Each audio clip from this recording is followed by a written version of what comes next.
ready to do life and business on your terms. Your business, why are you doing it?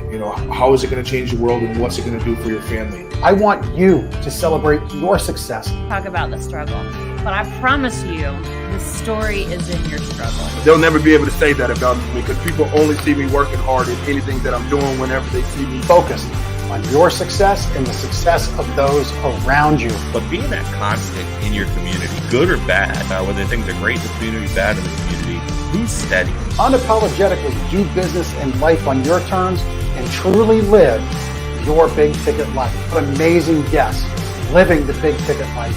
And we discuss how they do it and the big ticket methods they use.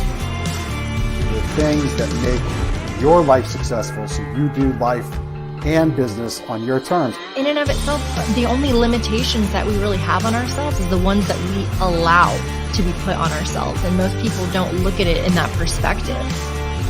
There's nothing wrong with being humble, but there's also nothing wrong with stepping into your superpower and letting people know who you are.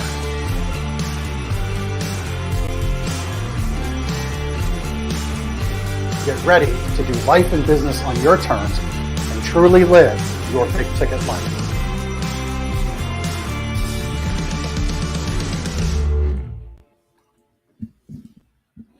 All right. Well, listen, from the show intro, Brenda is somebody truly stepping into her superpower. I'm really happy to have Brenda on the show today. This is somebody who you're going to be excited to get to know. I've gotten to know Brenda personally over the last handful of months. In the time it took her to bring her on the show, we've had a deep personal conversation. I've seen her add an entirely new and exciting venture to her business interests. And today we're going to talk about, you're going to witness really kind of in real time, because she's about to launch her next big venture. And that's very cool that we get to kind of share that now with you on the show. She's tenacious, determined.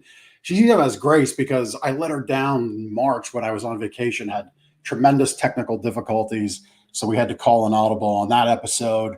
But I'll tell you what, she's for sure someone you should follow and learn from. And a great place to start would be her book, Two Wolves, which you can get on Amazon.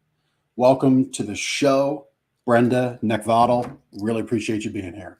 Oh my gosh, thank you. What an intro. I appreciate it. I'm excited to be here. Thank you so much. Yeah, you're welcome. So on that, let's jump right in and talk about the whole concept of which wolf we feed, and the name of your book, Two Wolves. Yeah. So, if you've been on social media for any period of time, you've probably seen the meme of the Cherokee grandfather talking to his grandson and, giving him the big lesson that, you're going to be defeated in life based off of what wolf you feed, and that's the conversations that you have in your head. But oddly enough, believe it or not, that is actually not a Cherokee thing. That story, that analogy was actually written by the Reverend, oh my gosh, why is it not slipping my mind? He passed away several years ago. What is it with my hand? Where is it? It's in here. It's in here and it won't come out here. I hate this. I love this about my brain. I literally do. Oh my gosh, help me out. Real popular Reverend. Been around forever. We grew up watching them every now and again. Not Billy Graham. Billy Graham. Thank you very much. Billy Graham. Okay. Yeah, well, there we go. I knew it. Yeah. So full moon, Mercury going into, retrograde, whatever, and dyslexia all mixed together right there for you. Anyway, but he actually created that story in 1978. And that is in one of his books. And it's a very powerful analogy, and just simply means that, we all have these conversations in our head. Which one are you going to let dominate you? I just gave you an example of one of my perfect flaws in life, and that's I'm dyslexic, right? You literally just saw me right in action. Right. I stumble, I fumble, my whole life I've had to beat back that conversation as to what somebody thinks about me. But ultimately, at the end of the day, it's what I think about myself. And I just kind of got to this point where it's like, this is who I am. This is what I do. This is how I operate. You're either going to love me or leave me. It's as simple as that. If you love me and you jump into my world, it's going to be fun. It's going to be loving. you'll see me do all sorts of weird stuff, and you'll probably get a good laugh out of it. But I'm a very good-hearted individual. But if you don't want to be a part of it, that's fine too. I wish you the best of luck. It's awesome. Go out and live. Do what you need to do. Do what you do. Yeah. Yeah. On that note, for those that have dyslexia, step into that superpower that it is, and it can be your superpower. I've now had two guests. One I knew coming into the show, Doug Stewart was on our show a few weeks back. He has dyslexia, and now Brenda, you've shared that. Yeah. So, it can be in the Two Wolves theme, it can be a hindrance or it can be a superpower. It is it is absolutely a superpower. And it's a superpower in this way, is that people who are dyslexic, we all have kind of a similar trend. And that is that we're very smart generally, right? We're very intuitive, and we have figured out how to use our other gifts as a way to compensate for what we have to go through. I can tell you from my perspective, like, I interpret information very differently, and I am very prone to misunderstandings very quickly. So communication is like my second largest core value, because it's so important to me that I understand what somebody's saying, and it's important to me that somebody understands what I'm saying, or we understand what somebody else is saying, or the client or the customer, or whatever it is that we're working on. And if I don't get something, I'm just going to come right out and say a couple of things and be like, okay, I'm not following you, or pretend like I'm stupid and dumb it down, because there's just something that hasn't clicked for me yet. Once you get through it, or you tell me something in a different way, you approach it differently, then I'll track right along with you. Yeah. Yeah. Very interesting that you share communication as a core value. Yeah. Any others that are important to you? Yes. So everything that I do, I have 4 that I live by, and they have, pretty lengthy definitions to it. But the first one is integrity. And the reason is that, at the end of the day, if everything falls apart, integrity is the one thing that I own outright. And if I say I'm going to do something, I'm going to do it. If I screw it up, the first thing I'm going to do is I'm going to take ownership. I'm going to say, hey, I apologize. I messed up on that. Let me go ahead and take care of that now. Or if I can't get to something, I'm going to be the first one that jumps in and says, hey, listen, I'm in a situation where I can't do this right now, but I can get it for you done here, or whatever. Or let's rework the problem, see what we can fix. I don't like being called out on not doing stuff. So I always make sure that I do things. I say I'm going to do it, I do it. Second is communication. Third is collaboration. No man is an island. We got to figure things out together. And then lastly is leadership. You've got to put yourself in a position, if you want to be in this world with me, where you're going to be led, but you're also leading at the same time. So you got to know when to be led and when to lead. Yeah. Yeah. The integrity one, I want to take a little left turn on that one, add a little bit of my color commentary to it, because it's one of mine. Right. Mm-hmm. We do what we say and then say what we do, or say what we'll do, then do what we say. Sorry, I put that backwards. I'm dyslexic. I completely understood what you were saying. Yeah, you got it right from jump. So we did this thing in my retail business, I believe, really in supporting the community that supports our business. Right. And part of that is giving back. Like, we don't just strafe our community and expect them to only buy from us, and we don't give back. So I do another podcast show on Mondays, and we announced last month that we're doing this roundup to give back, kind of like at the grocery store or the pharmacy. Nice. They ask you to donate your 7 cents to round up to the dollar, right? Yep. It's easy to say yes, because it makes perfect sense, and there's thousands of transactions a day. Because we're a smaller business, we're asking to round up to the nearest 5, 10, 20, just to have impact, right? Right. So my team was struggling because customers were asking, well, which charities do you donate to? Which, really is a very valid question. But I was hesitant to codify it, because the idea being the money's collected this month, we match, and next month the charities that come on, that kind of perpetuates the fund. So from an integral standpoint, I didn't want to say, because I may not know. Yeah. But from the customer standpoint, they're like, well, what charities is my money going to? Oh, it smells Because I may funny. not, because I may not agree with it. And I'm Yeah. taking it as, well, wait a minute, you've come this far, you're at our sales desk, you've invested hundreds to thousands of dollars with us, and now we're going to question it. Yeah. It was like one of those funny things, like, Yeah. which moment of integrity do you put first? And finally, Right. we just arrived at, well, at the desk, customers are going to donate to food pantries, because right now with food costs, Yeah. that's really at the forefront of a lot of people's minds. And I think no matter where you're from, what your life experience is, you can agree that's a good endeavor and get behind it. Absolutely. So then our match is going to go to those charities. And from the integrity standpoint, it makes a lot of sense, and it all adds up, right? But man, that integrity one, I get where you're coming from. Like, Yeah. please don't challenge me on that one, because it's like right here in the heart Yeah. with it. Yeah. So these are actually our core values. I printed them out and mounted them on these boards, and they're going up in the offices. So there's one for everyone. So, just not even just having them is one thing, but living to them in every aspect is massive. Yeah. So you said they're going up on the wall. That's for the aerial recon group, correct? This is And going to come down, and then those are going to replace it. Yep. And we'll touch on why they're coming down, going up here in a minute. So what's the mission of aerial recon group then? What are the values support? Well, values actually supporting law enforcement, public safety, and basically working with them to help them in a number of different ways become better drone pilots. And we're not here to tell them how to do their job. We are here to perform knowledge transfer. Actually, in the next 2 days, I'm going to be working with the sheriff's department, training them how to fly and the principles of flight, and then also working with them really how to master outdoor flying and prepare for their their Part 107 certification. They're kind of new to it. They had somebody that came in a year ago. It didn't work out, and so they reached out and said, "Hey, we would love to, have you come in." I've already done some other work with them as well. And the drone thing isn't just also about teaching, as you see on the screen right now.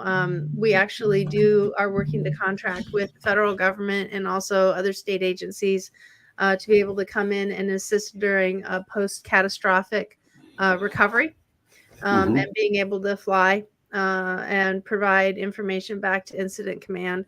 There's a lot of different aspects of it. And then I know you want to touch on it a little bit later, but also we're putting together a airfield where agencies can actually come in and fly and practice. And right now we have about 144 acres of land use in Class G airspace, which means it's unrestricted. Yeah, very cool. Yeah. I mean, just a lot that you're doing there. And that's the air marshal behind us going off. I was just going to say, it's NACOA, right? Oh, did we somehow mute?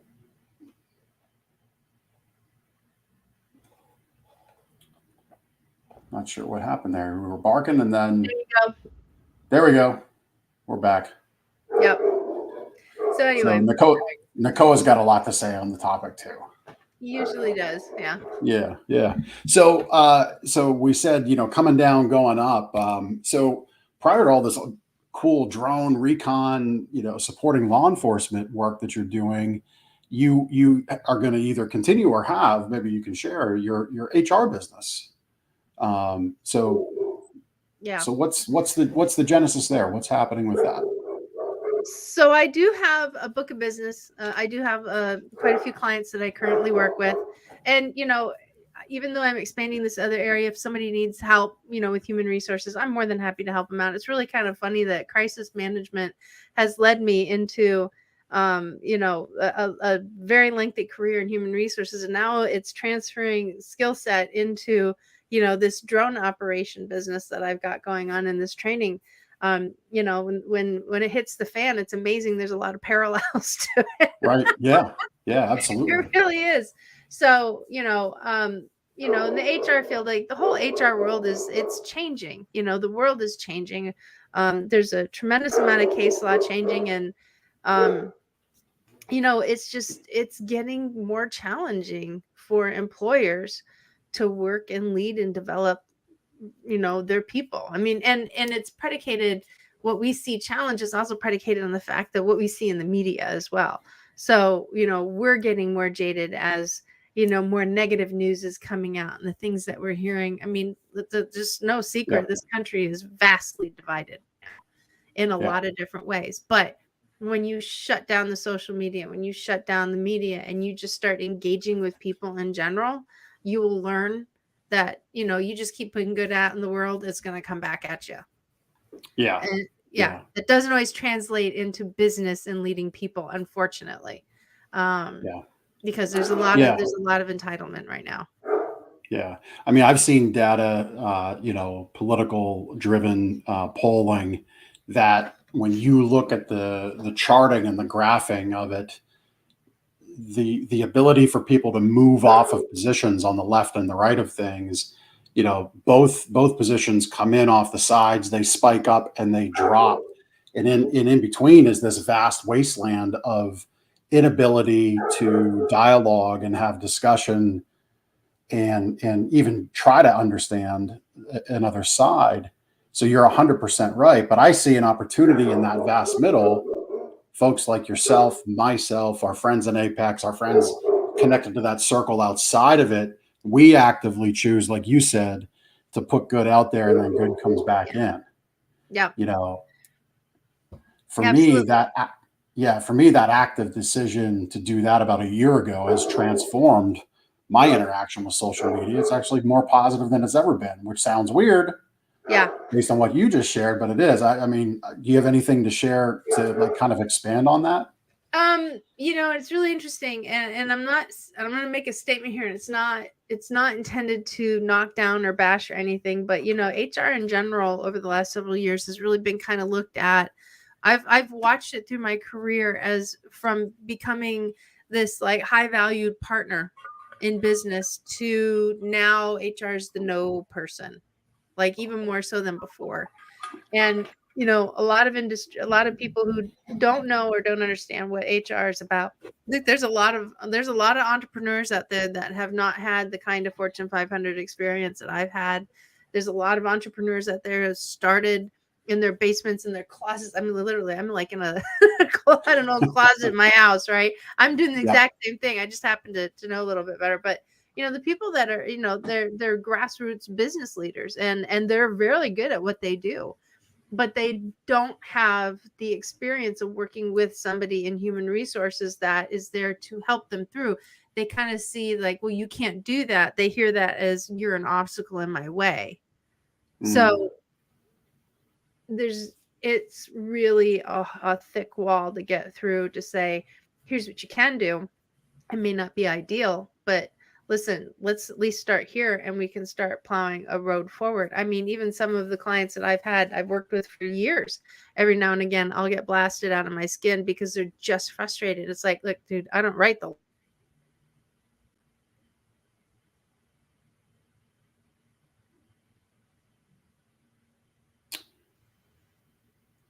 Yeah, we're having a little bit of a problem with the audio. We can see it going, and we just kind of lose it. I don't think you're doing anything. I think it's just the signal doing it. Seems like we had a momentary lapse. Yeah. Well, it's one of those things. internet in this area is kind of wild, so I apologize. There we go. We got you back. That's all right. So I think you were just kind of wrapping up that at times the HR kind of becomes this wall and this frustration for business owners and those that they have in HR. So from your view, here's a question I don't think I've ever thought of, but I'm going to ask it. What does a good relationship with an HR department look like within a company? Like, what should HR be doing both for the owner, management, and then for the people that work there? Yeah, that's an interesting question because it has two sides to that answer. It depends on who you're asking. So if you're asking the business owner, you're going to get a completely different answer from the HR person. The HR person is going to want to know what's going on before you decide to make a decision.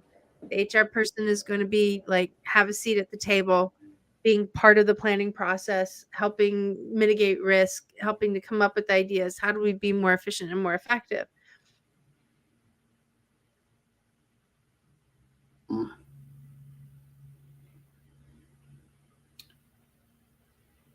Yeah, our audio went out again.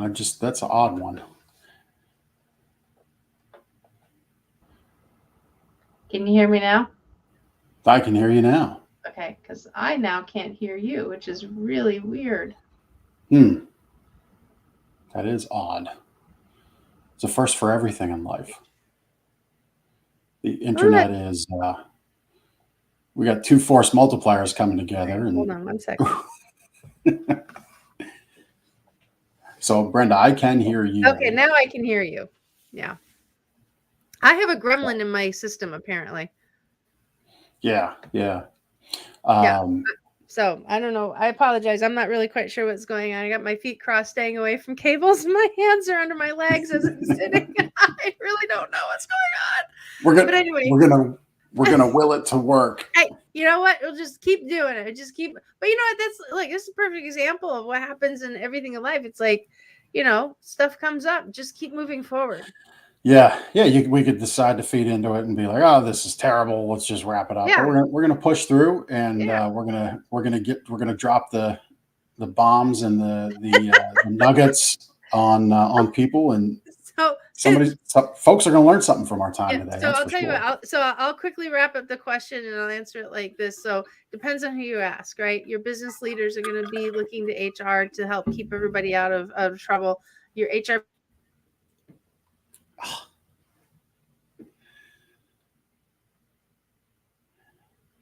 Yeah, it happened again. I know. I'm catching it. Like, it keeps muting it. I don't know what that's about. Anyway. Yeah. So anyway, I think people know where you're going with it. It's the ownership side, it's the employee side, and really, I think a good HR team bridges that gap, right? And has to be that conduit to keep both sides happy, because both sides need each other. That's the simple reality of it. I lived a life like that as a wholesale manufacturer's representative. I would tell people, look, it's not my money and it ain't my furniture and bedding. I have to keep you both happy. I guess I was an HR person. I don't know. So I just didn't know it. It gets crazy. Yeah, for sure. So you've gone down this new road of a new endeavor with the drone farm, which sounds very cool. I mean, it is. I really wish I had you on. I wish I had a podcast episode about 8 years ago when we got our boys' drones for the first time, because they took them out, flew them, and then hit a tree. They crashed. About 100 yards out, 100 yards up, and it destroyed it. I hear it all the time. All the time. It's the first thing I hear. Anytime it says, I got a drone, I went and took it out, and I just whoosh, whacked it right into something. Yeah. So tell us about the drone farm and who it serves, how it came to be, and what it's all about. So the drone farm is actually a facility where law enforcement, public safety, government entities can actually come in and utilize unrestricted airspace to test out, fly, and practice a wide variety of drones that are used for a number of different reasons. It is a prized chunk of air, because especially here where I live, our airspace is awful. We have 8 different airfields in this alone. So there's not a lot of spaces where drone operators can actually fly. And as I talk to the contacts in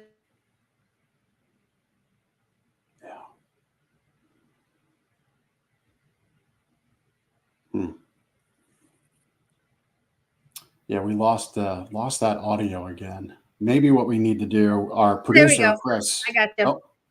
Yeah, I don't know why it just, for some reason, it keeps muting, and I'm not touching anything. It's very strange. But anyway, so the drone farm is actually a facility where these individuals, drone operators, can actually go in. It started with my working with a retired Navy SEAL who purchased 55 acres, and now we've expanded it to 144 land use acres. So that way we've got different zones that people utilizing the airfield can actually work in. So we can actually have multiple drone operators. We're just pushing their capability and their air, the area that they can fly in different directions. So that way we keep, the big thing is that we have to be mindful of the national airspace and its safety as a part of that. We are building a 300-foot air pad for fixed wing, and we are also adding. We are also adding a vertical and takeoff landing pad as well at the end of that.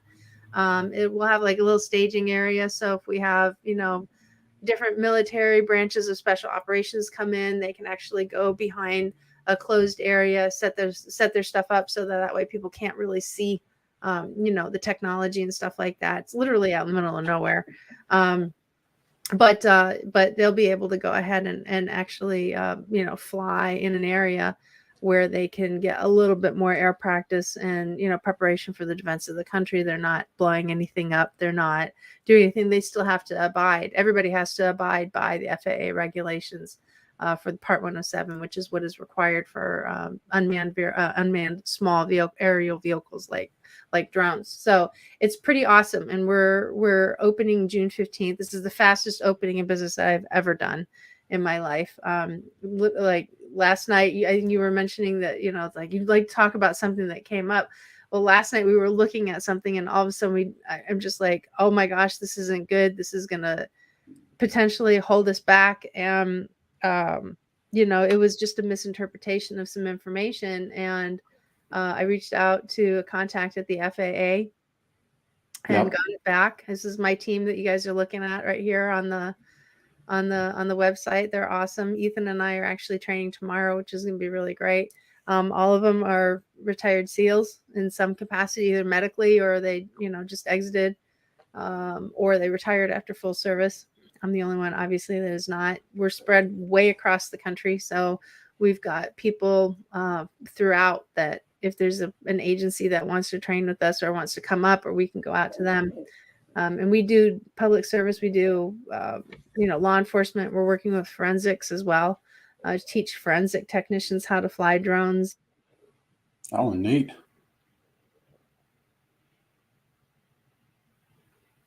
Yeah, we lost your audio again there. That's very cool how drones tie into forensics. Yeah, explain how drones tie into forensics. Yeah, we keep having that issue here. There.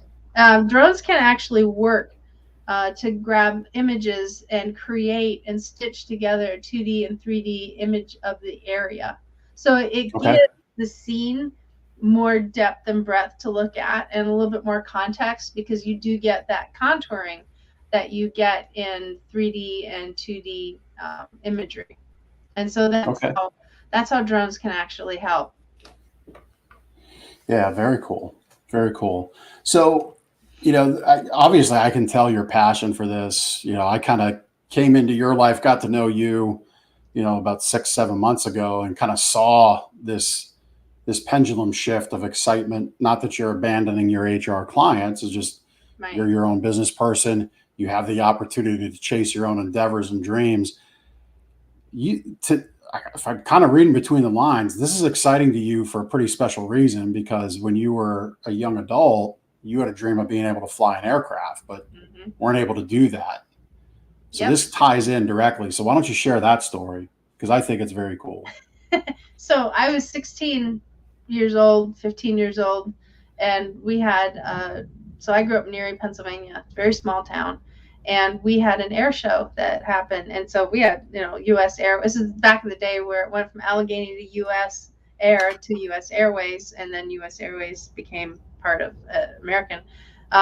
So, we had all sorts of aircraft out in the field. We had a Galaxy G5 out there. And that was a relatively new aircraft for the Air Force. And it's the big one where the nose comes up and you can shove 8 Greyhound buses into it. I mean, it's absolutely massive, right? And I've always been fascinated with airplanes. I love to fly, absolutely love it. And I've flown all over the world. I'm fortunate to have already been to 22 countries by the time I was 22 years old. And Oh, so, wow. yeah, just absolutely love it. And so we got a chance to see this thing leave. And I mean, you're talking about a runway that supports nothing more than like a DC-9 or an MD-80. These are like old aircraft, so I'll put it into different contexts. It's like, the smallest Boeing 737, or Right. the ER 145s, right? I mean, this is not a very big airport at all. Anyway, that thing took off and literally went whoop, and it just shot right up. And I went, I want to do that. That's what I want to do. That was amazing. So I started talking to a Navy recruiter to be able to go in and enter the Navy to fly. And he put his fingers on my glasses and he says, nope, can't fly. And he says, you have corrected vision. And back in the 80s, you couldn't do that, right? So, I had ambitions, growing up that, I wanted to fly Air Force One. I wanted to fly the president's jet. I mean, how cool was that, Yeah, And absolutely. yeah, I mean, I grew up watching the president. Originally it was the 727. This is where I geek out. The 727, and it progressed up into the 747 as we know it today, for the two aircrafts and then the Doomsday aircraft. But so I always wanted to do that. I didn't want to be like the first woman to do it. I just wanted to do it, and so that didn't happen. And flying was never not an option for me. It just wasn't the right time. And then when this industry opportunity came up, and I saw that there's a lot of blue ocean out here for what we're doing, and we've got the right people in place to do it with the right mindset and the information. It was awesome. So in some ways I kind of get to play pilot. I'm just not sitting in a plane, except when I go to Dallas or wherever else I travel. Or the 22, 23, what's your country count up to now? Certainly more than 22. No, actually 22. China was the last one. I went to China in 1992. Okay. Wow. We know it today. Yeah, it was considered Red China back then. It was communist China. It still is communist China today. But yeah, I mean that's only 3 years removed from Tiananmen Square, right? Yeah, I went to Tiananmen Square, and I actually had a chance to saw it, and it kind of joked because it was like we were pretty convinced we were the only white people in the country at the time. Wow. It's just not, they just didn't let people in. And so we went in as part of my dad. He's a hospital administrator, and he formed this sister city program. So that was the last country. And now I'm itching to go on just put me on a cruise ship and let me enjoy some downtime. I don't care what island we land on. Right. I just want to So, go away. yeah. So you brought up your father as a hospital administrator. You're from the book Two Wolves. Again, fantastic book. Thank you. Right here. You can get it on Amazon. You touch on this in the book. Your father as a hospital administrator, Erie, PA.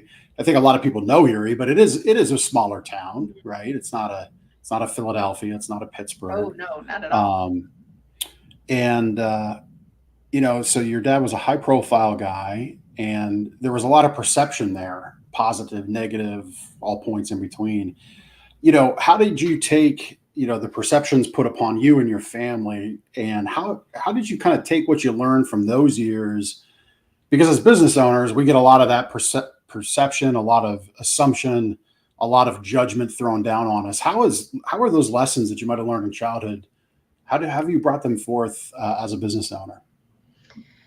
Well, it's interesting because when I was a kid, nobody knew how to handle that.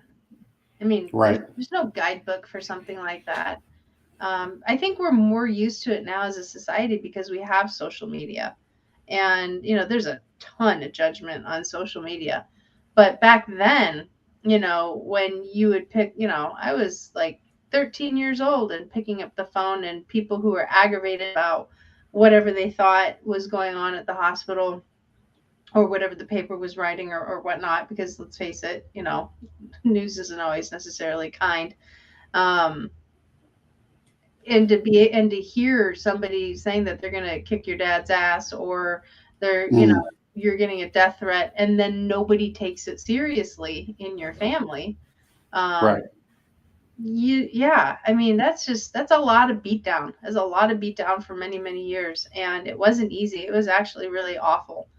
I wouldn't say that I would voluntarily go back and do it again if I was asked to, but there's a certain level of gratitude in being able to be on the other side of that. It doesn't mean that you don't think about it every now and again. It doesn't mean that when certain situations come up, your subconscious gets activated, because it's programming, I mean, Right. people talk about Right. gaslighting, right? Well, this is programming, so I'm programmed to respond in certain situations in the way that I do when it has nothing to do with judgment, and it's like high profile, crisis. Somebody's getting hurt, there's a car accident, somebody just had a heart attack, something like that. The harder the situation, the calmer I am, like all the way through. Mm. I just know how to operate because I'm trained. When it comes to, I made a mistake, or somebody's casting like immediate judgment on me to where I'm threatened in some way, like my reputation is threatened or any of my core values are threatened.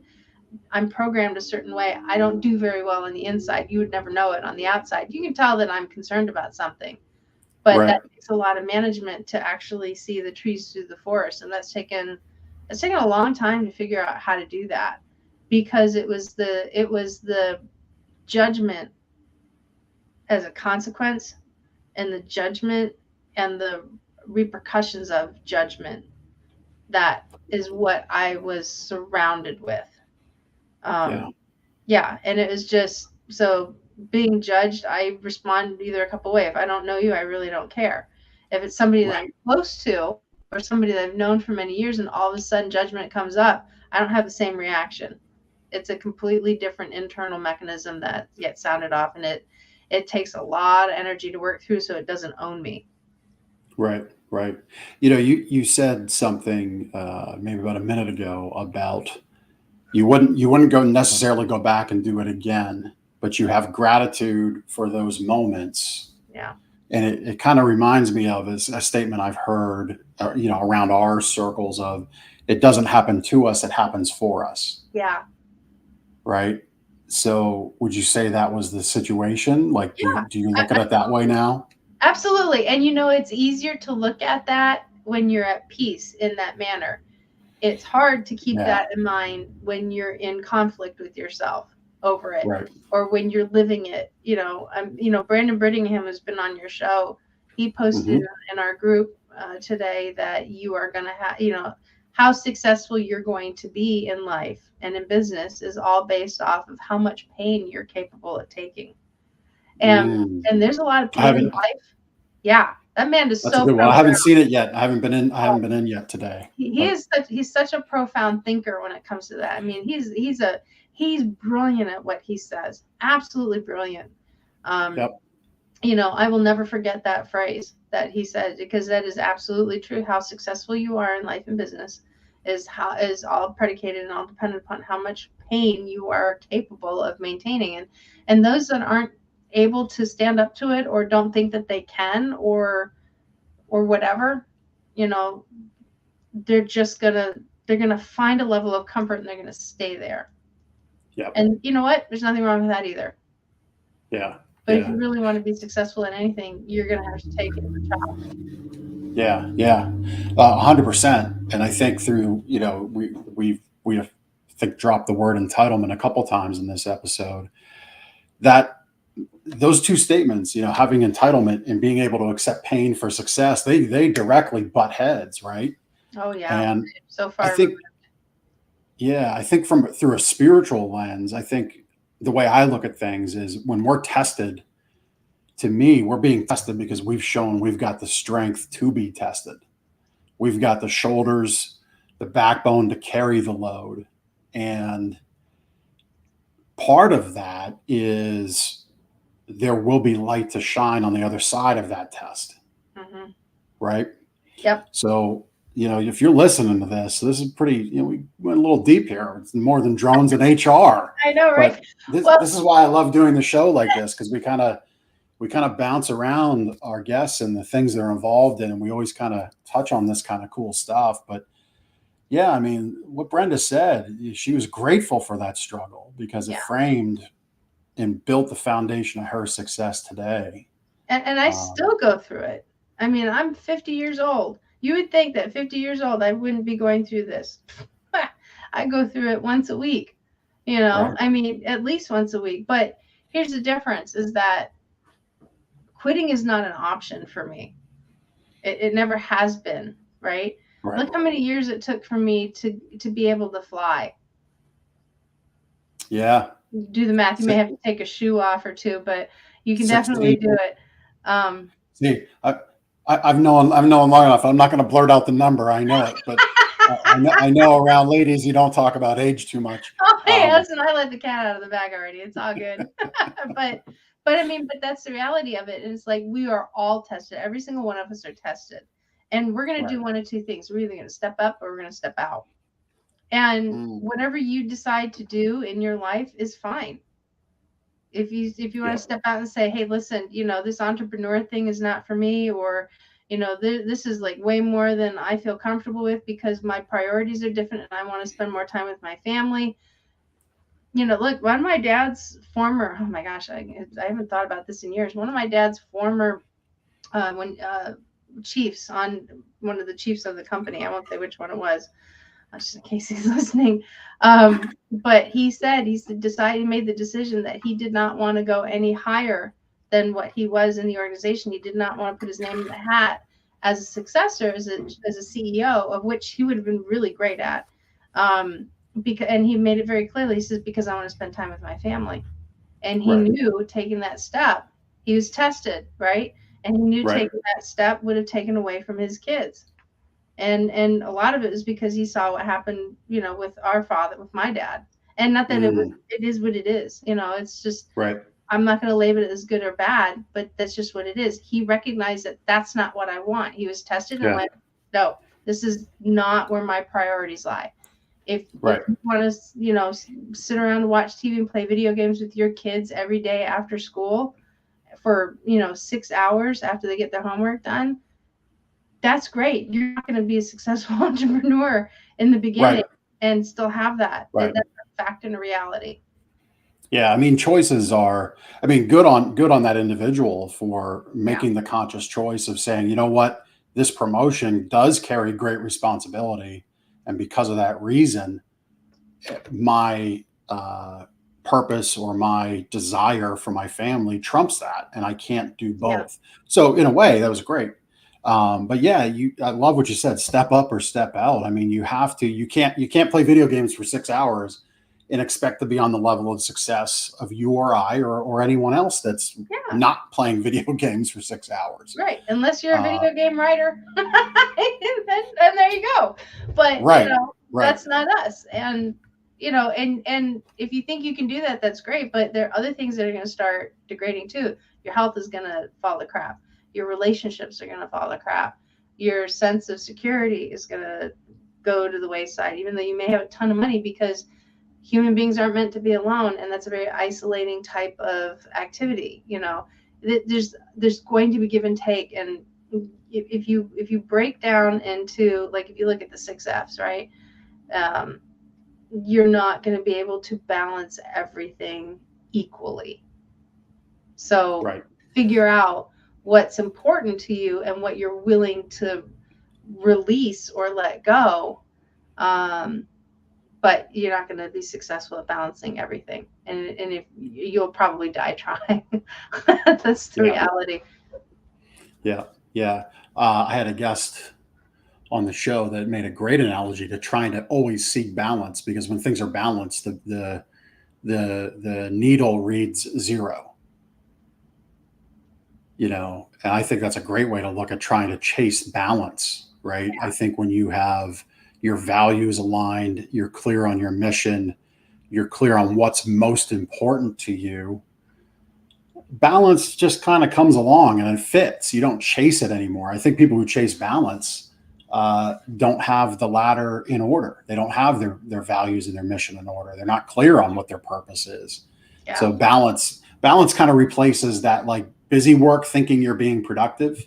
It's balance is made up of what's it just now? It just went right off the top of my head, but It's catchy. you know, yeah, busy, like balance is filled with those busy behaviors, avoidance behaviors. Yeah. You know, I got to have a clean office before I can sit down and write the blog post. Yeah. Right. Or I have to plan everything out to the nth detail. It's like, then you're missing the world going by. You know, Right. I worked with a woman and I tried to get her. She was so much of a planner that she literally, I kid you not, she literally planned herself out of business because she wasn't actively out there building leads, closing sales, bringing money in. She just kept planning. There was never any execution on her part. And she was like gobsmacked when she told me, she's like, I'm closing down. I don't have any clients. And I said, that's because you're not taking action. She's like, well, I'm doing action every day. I said, no, you're just constantly writing stuff down in a calendar.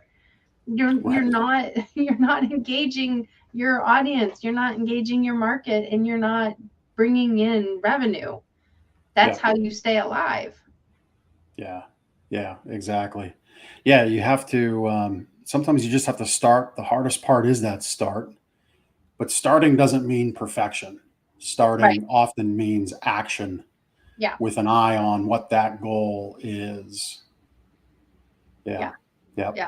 So you've started the drone farm. You've had some struggles. You know, I mean, for me, like, you know, we talk about purpose, things we're willing to accept or not accept. Like for me, my retail thing, I've been told time and again by very smart people that have brought franchises to market. And they're like, you have something that can be franchised. For me, I don't want it. I do not want another alphabet governmental agency in my life. It's just not my thing. So the plan is more licensing, right? Because that is not quite, it doesn't have the oversight, doesn't have the hurdles, doesn't have the I's to dot and the T's to cross. So you've got the drone farm started. So like, if we can't fly the Galaxy 5, what's that Galaxy 5 equivalent through the drone farm? Or maybe it's a next thing. Oh, honestly, my next Galaxy 5, honestly, is getting the drone business stable to where I can pull in some more leadership, and I can, and the leadership that I want to pull in is, you know, another veteran, is another SEAL. Everything that I do. So I got my core values, but a lot of people don't know what my purpose is. And so my purpose, and it's been this way for the last 6 years. And everything that I do, I keep in mind, can I help a Navy SEAL? Because that's where my heart is. Can I help a Navy SEAL? Can I put money in their pocket? Or is there something that we can do to give them or help them with some form of employment, either help them find it or build it or whatever? So then that way it expands and they're able to take care of their family post-service. And so for me, it's right now just keeping my eyes open for the one team guy that can come in and help run this, and I can have more of a personal life.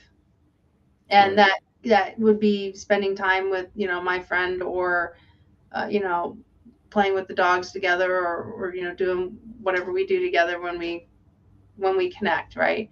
And that's important to me. And it's really interesting is that, you know, as I build this, I build time, you know, I build practices in place so that way when he and I are in the situation where we can be together, then I don't have to worry about carving anything out, because I'm already able to take a step back and say, this is going to be fine for the next 5 hours without me. I'm good. Right. And then I can build that relationship with him. So. Yeah. I mean, being present with somebody is not, here's my phone. Being present with somebody is not. Yeah. No, it's just not that. I don't even want my phone near me.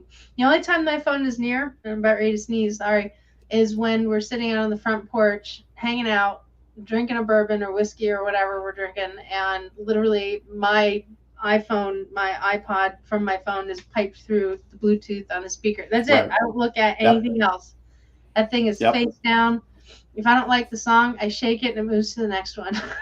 It's like I don't check anything. That's very freeing. I do that at the campsite. Plug it in.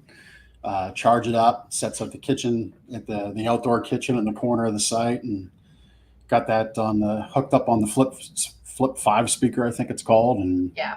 play some tunes. Just total side note, because I'm a bourbon geek myself. What's your favorite bourbon? Oh, I'm a gentleman Jack drinker. I've been a Jack Oh, Daniel's nice. drinker my whole life. It sounds Yep. terrible, but I love gentleman Jack. Yep, I've got a bottle of that about a third of the way to go yet up at the site. Oh, it's awesome. And Yep. yeah, we actually little bit of trivia knowledge. There's a local distillery called Stolen Wolf that the current owners, one of the current owners, is descendant from the Jack Daniel's family. Oh, nice. Yeah. Very So cool. they do some really cool whiskeys and bourbons and ryes, and they kind of branch out a bunch of different things. It's really, really smooth, really great. So Awesome. I kind of like them all. Brown liquor is just good for me. So I kind of just run around in circles, trying a little bit of this, a little bit of that. I see you at a So- restaurant. What would you like, sir? Just brown liquor is fine. Whatever you got. Yeah, whatever. Yeah, brown liquor. It's good. So as we approach the top of the hour, obviously the SEALs are important. Navy SEALs are important to you, helping them. It's really cool to hear how you're doing that. One of the charities you love to support is the Honor Foundation. Yeah. One of the big ticket principles that I espouse the folks that I work with is, giving back to those who support you, those you're to, those who think need the help. So what's the connection to the Honor Foundation? What do they do, and why do you love them? So I started doing it, 6 years ago, and he's gonna chime in. I warned you. He's doing his job. That's right. That's why I hired him. He's doing his job. So I started doing this about 6 years ago when I transitioned when I left ADP, and I joined in as the director of human resources for the space agency here in Virginia. And with the Honor Foundation, I was one of the very first coaches on the East Coast when we opened up the East Coast campus, and it was just absolutely amazing. And they're a different breed, and people are like, oh, yeah, SEALs are a different breed. They're really badass. It was like, well, yeah, that is too, but they're gentlemen. They're very intelligent, although they'll play it down. They're hilarious. They live and die by an ethos, unlike any other group of people that I have ever known in my life. And Right. the first class, I was literally on a high the entire time because I just could not believe the caliber of human being that I was being surrounded with. And we had 16 people at the time in our very first class on the East Coast. And it was just absolutely amazing. As you can see, this is the staff. They're incredible. It's expanded. When I first started, it was only just a handful of people, and look how many, that they've grown into. And so I get an opportunity to coach. I coach in the spring cohort and the fall cohort, but I do take a break during the summer. And there you go. There's some of our graduating classmates right there, our fellows that graduate. The CEO, Matt Stevens, he is, there we go. This is the last class. Very Matt, cool. he was in our first class on the East Coast, and so now he's the CEO. Other groups have formed as a result of the influence of the Honor Foundation as well. Like Elite Meat came out of the Honor Foundation. I was there working. Oh, neat. Gentleman that started that, yeah, and his idea. I remember the day that he presented it, and he and I spent a lot of time talking about it. And John Allen went off, and he designed Elite Meat, and that has spun off. I mean, there's a lot of room in the sandbox in not only naval special warfare, but in spec ops and in just the veteran community that anybody can get involved. I mean, if you really want to hire good people, start tapping into the veteran community because you're going to find the talent in there. Yeah. Very cool. Well, I love all you're doing, Brenda. It's like an honor to get to have gotten to know you and continue to get to know you. I'm really excited to see where you take the drone farm. I'm happy that gets to be a part of a childhood dream. Maybe not in full, but you're going to live it to the fullest, I'm sure. So very cool to have you on the show. Thanks, You can get Rob. Brenda's book, Two Wolves, on Amazon. All right, just look it up, Two Wolves. You'll see it. Great cover. So I love it. There's also a really great song by Cody Jink called Two Wolf or The Wolf I Feed, all in the same theme. So you can have that in the back, bourbon at your side, and read the book, and you get the full experience. Go sit out and watch planes go by. That's right. You'll just immerse yourself in the in all the senses of it all. So yeah, really suggest you get the book. Brenda, this has been a joy. I know we had a couple little glitches, but I hope everybody watching, listening, found their way through, because there was a lot of good in here. Brenda, we'll catch up with you next time in Texas. And Yes. thanks again for being on the show. Really appreciate you. And we'll see you next time on The Big Ticket Life. Thank you so much for taking the time to listen to this episode of The Big Ticket Life. You've heard from another amazing guest living their own big ticket life, and now it's time to live yours. First, I'd love for you to take me up on my free gift to you. Claim your gift at gift.thebigticketlife.live. That's gift.thebigticketlife.live. See, all your life you've been told what is and what isn't possible by the loudest voices from the cheapest seats. It's time to finally do life and business on your terms. Sure, you've heard similar things, but without clarity on what can be done, it's easy to have your customers, employees, maybe even partners, and your spouse keep you from truly living a big ticket life. My big ticket methods shift you into that investor seat in your business, away from commodity and away from competition, into a market of one, so you can finally live your own big ticket life.